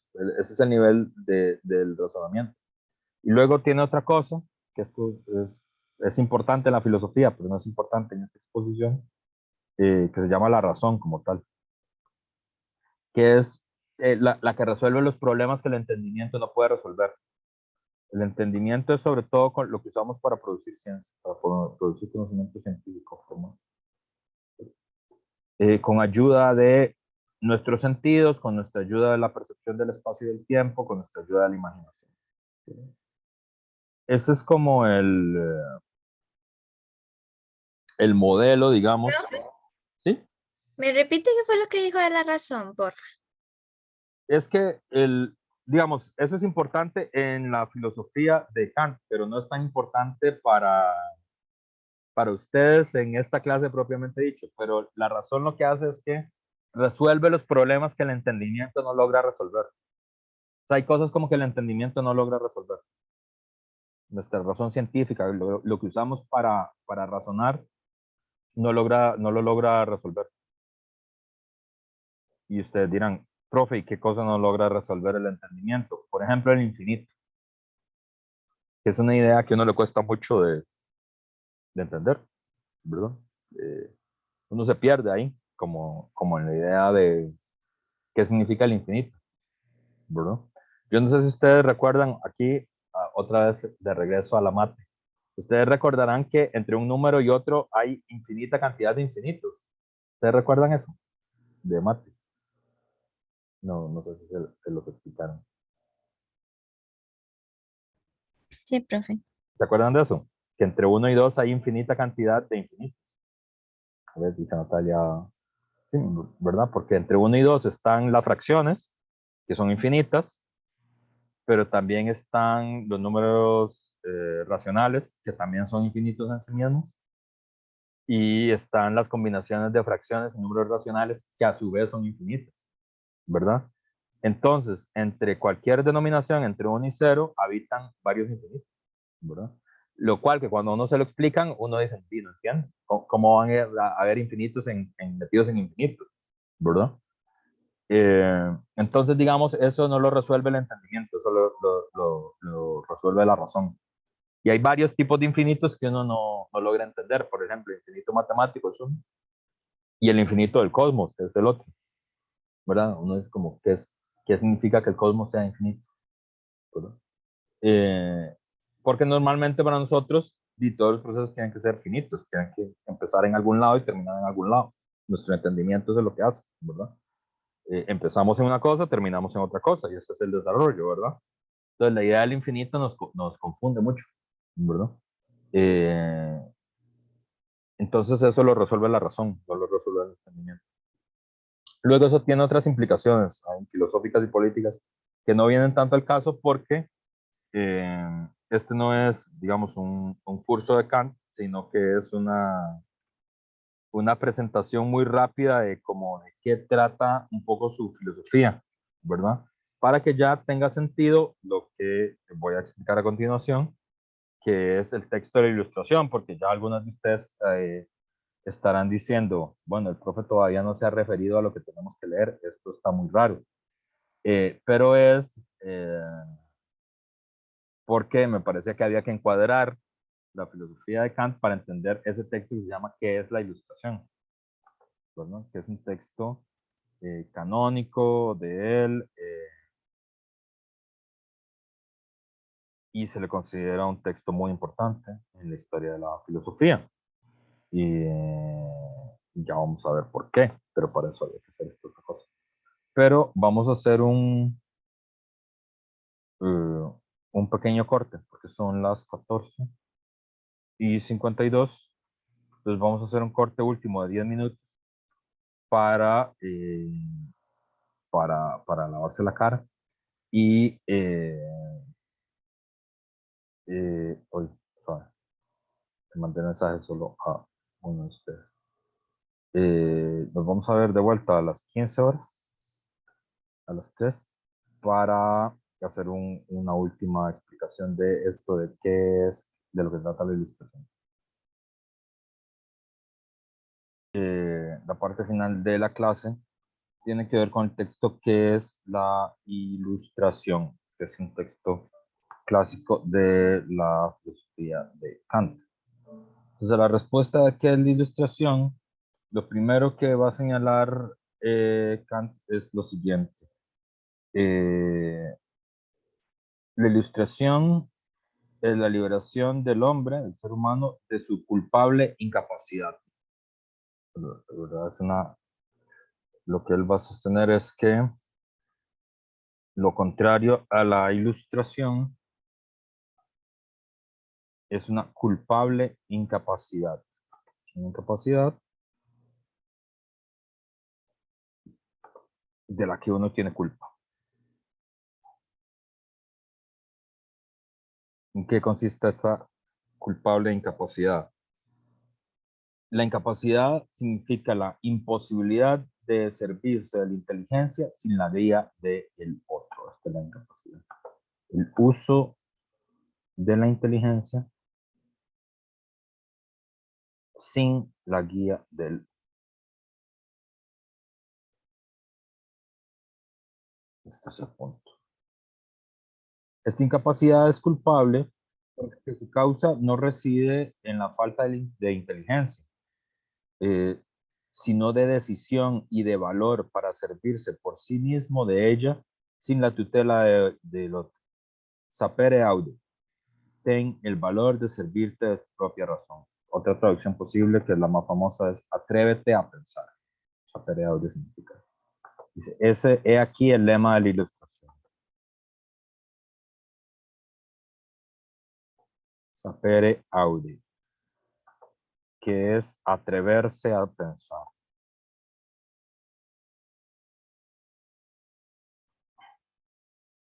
Atreverse a pensar, ¿por qué? Porque no atreverse a pensar, que es dejarse guiar por otro.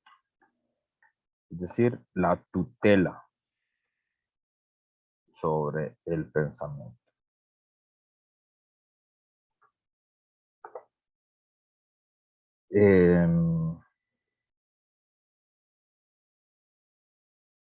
Entonces esta es la primera idea, ¿verdad? ¿Qué es la ilustración? Atreverse a pensar por sí mismo, no aceptar tutelas en el pensamiento. Profe, ¿y qué es una tutela? Una tutela es la relación, por ejemplo, que los padres tenemos con los hijos. La relación que hay entre Alicia y yo es una relación de tutelaje. Yo soy el encargado de tutelar su vida, ¿verdad? Entonces, por eso es que los niños no tienen propiedades, no tienen capacidad jurídica de firmar contratos y por lo tanto de tener compromisos jurídicos, no tienen capacidad para testar, no pueden utilizar sus propios bienes aunque hayan sido testados en función de ellos, sino que hay que ponerlos bajo tutela de alguien. Entonces es eso, los padres tenemos una relación de tutelaje, ¿verdad? Y tampoco son responsables, ¿verdad? Es decir, si Alicia comete alguna falta, el responsable de la falta de Alicia no es Alicia, sino yo, ¿verdad? Por eso es que cuando algún niño hace algo en la escuela, no llaman a los padres para que hablen sobre lo que el niño hizo, ¿verdad? Porque los responsables de eso son los papás, no el niño. Entonces es una relación de tutelaje. Eh, entonces, la ilustración sería atreverse a pensar, no aceptar el tutelaje sobre el pensamiento. Que es una cosa también muy típica de los niños, ¿verdad? Los niños tienden a pensar como sus papás, ¿verdad? Y tienden a creer que algo es bueno porque su papá le dijo que era bueno. O tienden a creer que algo es de esta forma y no de otra porque su papá o su mamá les dijo que era de esta forma y no de otra. Pues ese es el tutelaje. Hay un tutelaje jurídico, pero también hay un tutelaje en el pensamiento. Se supondría que cuando los niños se vuelven gente adulta, es decir, a los 18 años, ya no hay tutelaje. Es decir, los papás no somos responsables de lo que los hijos hagan, tienen libertad de tener relaciones contractuales y de ser responsabilizados por las relaciones contractuales que tienen. Y también piensan por su propia cuenta, no tienen por qué pensar igual que sus papás, ni tener las mismas ideas políticas que sus papás, ni las mismas ideas morales. Eh, y un segundito.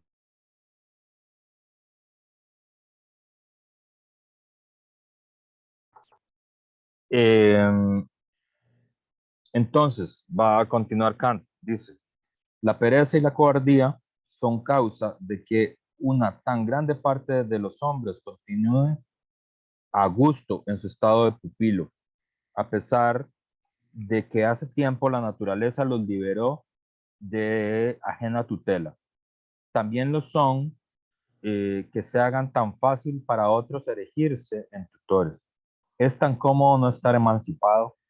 Tengo a mi disposición un libro que me presta su inteligencia, un cura de almas que me ofrece su conciencia, un médico que me prescribe las dietas, así que no necesito molestarme.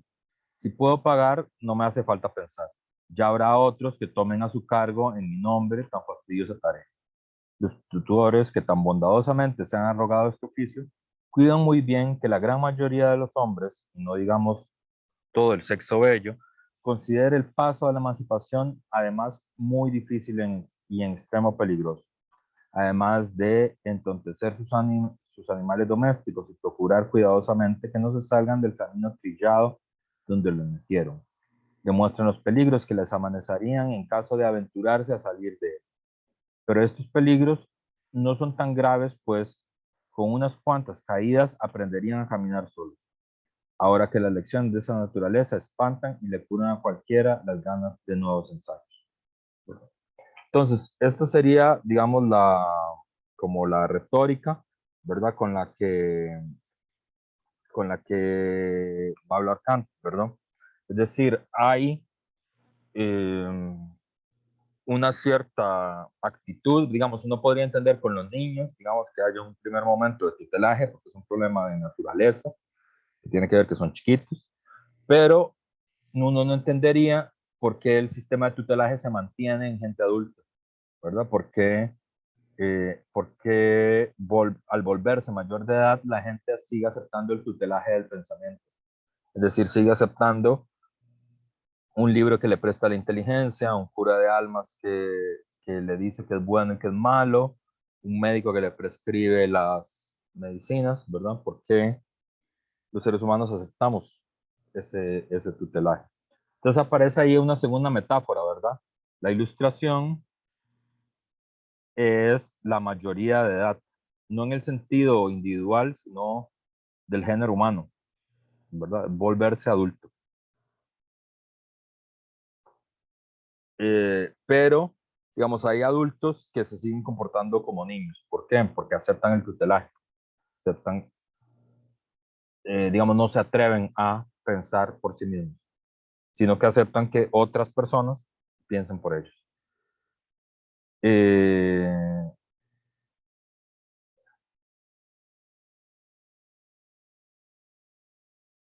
Y bueno, ahí también se nota la otra metáfora, que es la metáfora individuo de rebaño, ¿verdad? Esa es la metáfora que acepta Kant.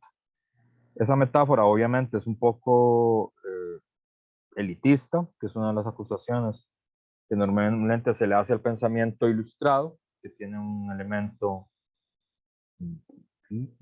un elemento elitista, ¿verdad? Porque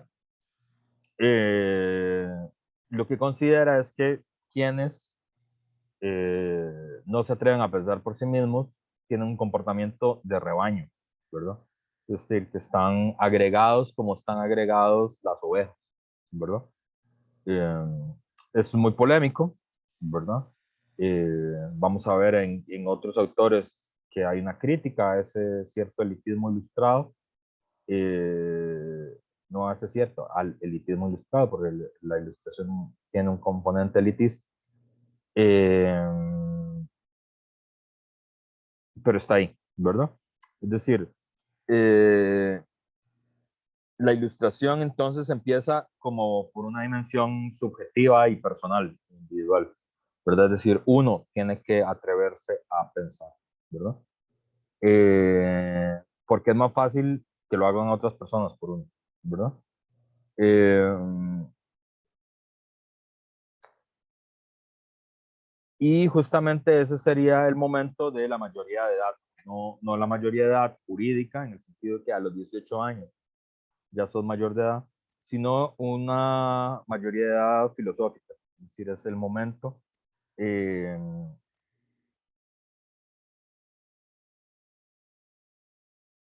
el momento en el que uno se atreve a pensar, ¿verdad? Ahí, entonces, claramente el monstruo a derrotar serían los prejuicios. Por eso es que son importantes los juicios científicos, sintéticos, a priori, a posteriori, analíticos, porque el comportamiento, digamos, de rebaño, el comportamiento de menor de edad, sería un comportamiento prejuicioso, ¿verdad? Es decir, son unas opiniones que se emiten antes de ser sometidas al juicio, ¿verdad? Al juicio, a la crítica, ¿verdad? A la construcción de conocimiento.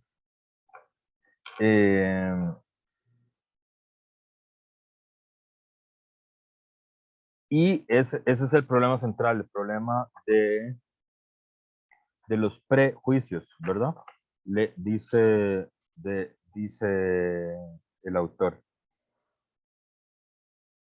que así resulta perjudicial inculcar prejuicios, porque acaban vengándose de aquellos que fueron sus sembradores y sus cultivadores, ¿verdad? Es decir, el problema uno podría decir, bueno, claro, la gente que tiene una tutela sobre otras personas, no va a aceptar que las otras personas piensen por sí mismas, porque a ellos les sirve. Decirle a las personas cómo deben pensar, cómo deben actuar, eh, cómo se deben comportar moralmente. Eh, pero lo que dice Kant es que no, que los prejuicios son dañinos inclusive para quienes creen que sacan ventaja de los prejuicios. ¿Por qué? Porque es que los prejuicios regresan sobre, ¿verdad? Es decir, quienes antes se podrían considerar los guardianes de la fe y los guardianes de la moralidad, muy prontamente pueden transformarse en lo contrario, en los enemigos de la fe y en los enemigos de la moralidad, y ser juzgados como tal, y como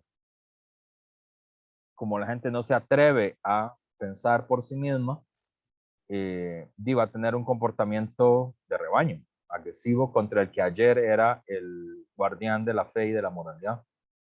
Bueno, evidentemente aquí resuena una preocupación por las luchas de religión que asolaron durante mucho tiempo a Europa, ¿verdad? Porque habían distintas denominaciones religiosas con distintos estados que tenían su propia fe, ¿verdad? Es decir, España era católica, Francia era católica, Alemania era luterana, eh, Rusia era cristiana ortodoxa, ¿verdad? Es decir, los estados tenían su propia fe, y si el estado cambiaba de fe, quien hasta ayer era era considerado un buen ciudadano, luego se podía transformar en un enemigo de la ciudadanía y del estado y de la paz. Entonces, eso no era conveniente. Los prejuicios no son convenientes para nadie, ni siquiera para el que momentáneamente puede tener alguna ventaja con los prejuicios, ¿verdad? Dice, por esta sola razón, el público solo poco a poco llega a ilustrarse. Esta es la otra idea que él tiene, ¿verdad? El público poco a poco llega a ilustrarse.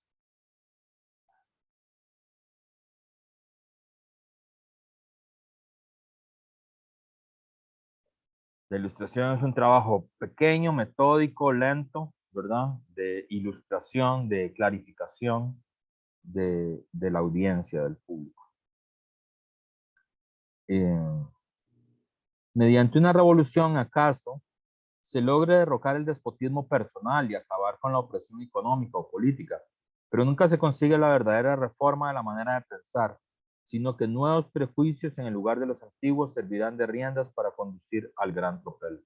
Muy interesante porque Kant ahí coloca su apoyo a la Revolución Francesa, ¿verdad? Lo de la Revolución dice, eso está bien, eso puede ayudar a sacarse encima el despotismo de los reyes o la opresión económica y política, pero la verdadera revolución no termina de llegar, que es cómo evitar que surjan nuevos prejuicios, cómo revolucionar la manera de pensar. Esto es lo que le preocupa, ¿verdad?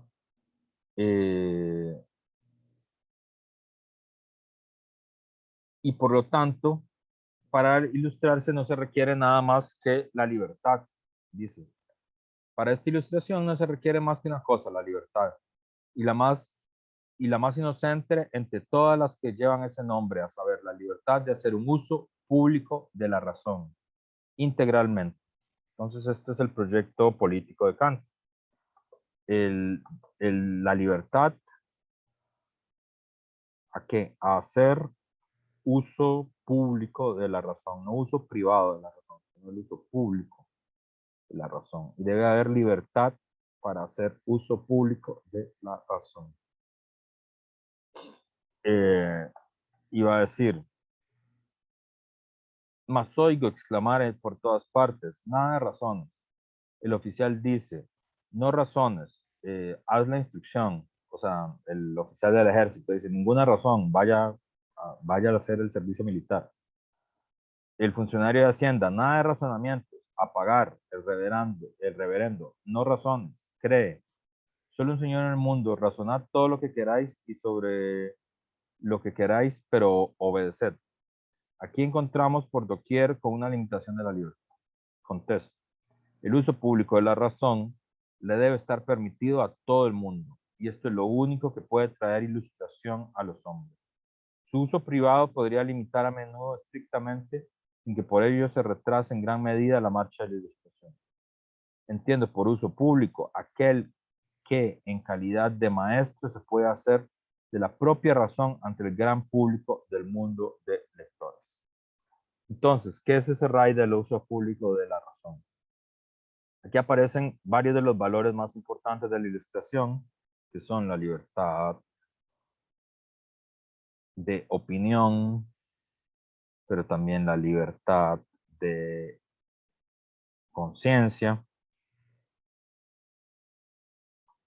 la libertad de prensa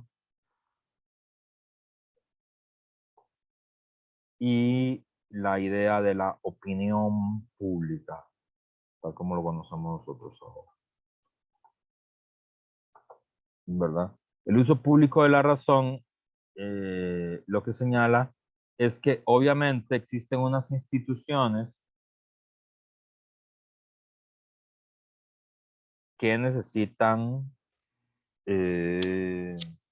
de obediencia para actuar, ¿verdad? Por ejemplo, pone el ejemplo de los generales, de los coroneles, que él dice, bueno, pero ¿cómo va a haber libertad de opinión y libertad de creencia en un ejército si el ejército tiene que recibir órdenes, ¿verdad? Es decir, ¿cómo se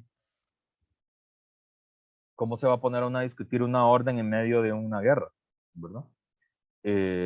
O lo mismo con el pago de impuestos, es decir, ¿cómo va a ponerse uno a decir, bueno, voy a ver si es razonable o no cada uno de los impuestos que me están cobrando? O yo como profesor, ¿verdad? Es decir, no podría jamás dar la clase si vamos a objetar cada una de las medidas pedagógicas, cada una de las evaluaciones, cada una de las prácticas pedagógicas que tuviéramos, no podríamos tener la clase, ¿verdad?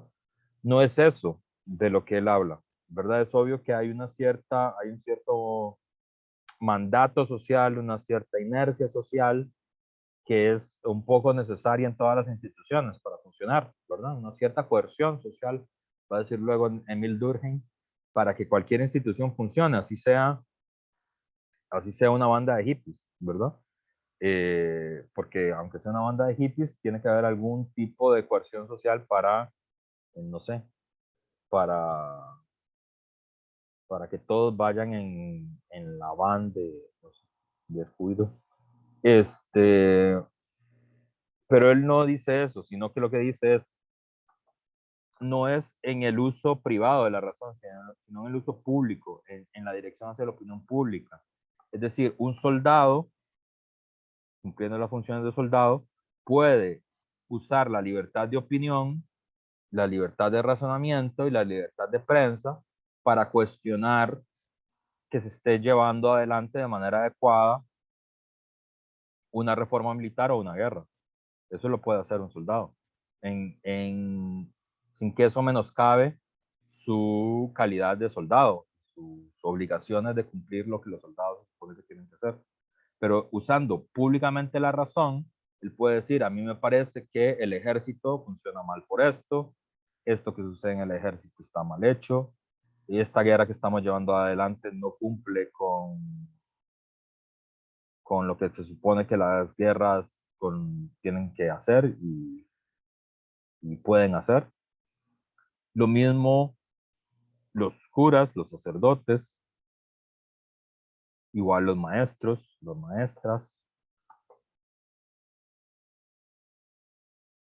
pueden seguir cumpliendo sus labores privadas en tanto que institución, pero pueden criticar en el mundo público, por ejemplo, una reforma religiosa que esté ocurriendo.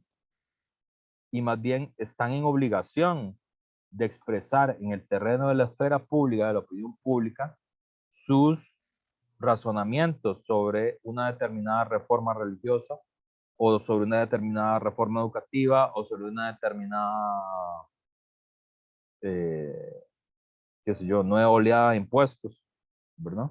Es decir, es en ese terreno donde tiene que haber una libertad irrestricta, porque ese es el terreno de la ilustración. La única forma en la que la ilustración avance es que se le permita a todos los ciudadanos, a todos los individuos, hacer el uso público de la razón, presentar sus argumentos al público y razonar en ese terreno por qué una determinada reforma militar, por qué una determinada reforma religiosa, por qué una determinada reforma impositiva es racional o es irracional, es perjudicial o es positiva. Y es en ese terreno donde es posible la ilustración de los seres humanos. Por eso, es que Kant va a decir que, bueno, que la época en la que vivimos es una época no ilustrada, sino que es una época de ilustración. Es una época donde no hemos llegado a una forma de conciencia ilustrada aún, sino que estamos en presencia de, eh, de ese paso digamos, poquito de ilustración paciente, paso a paso, del público, ¿verdad? Y esa sería, digamos, la base política, filosófica de las ideas de Kant, ¿verdad? De lo que trata. Y nada, eso sería. No sé si hay dudas sobre este autor en particular.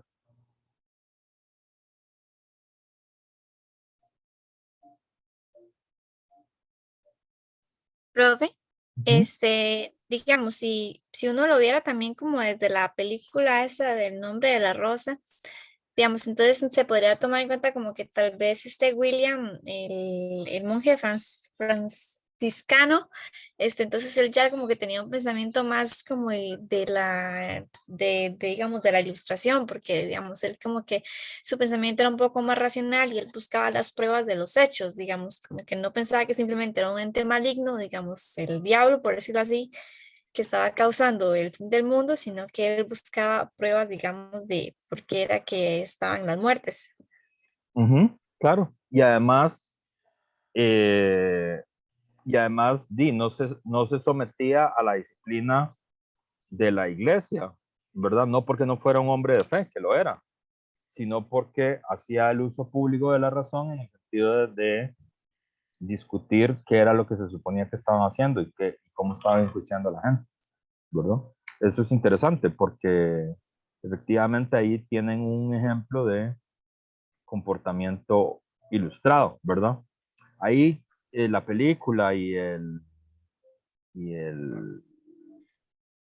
el libro hacen un poco juego, ¿verdad? Porque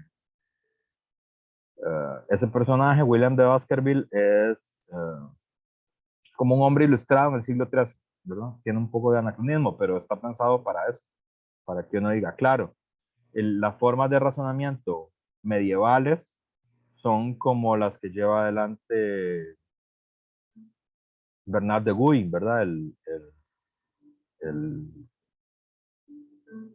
el hombre de la Inquisición, ¿verdad? Y William de Baskerville sería más como el ilustrado, el que usa los razonamientos científicos y la tecnología también, ¿verdad? Porque usa lentes, por ejemplo, para poder hacer bien las cosas.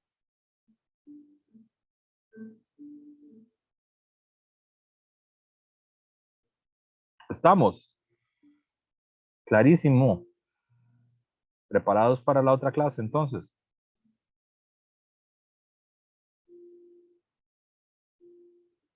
Listo.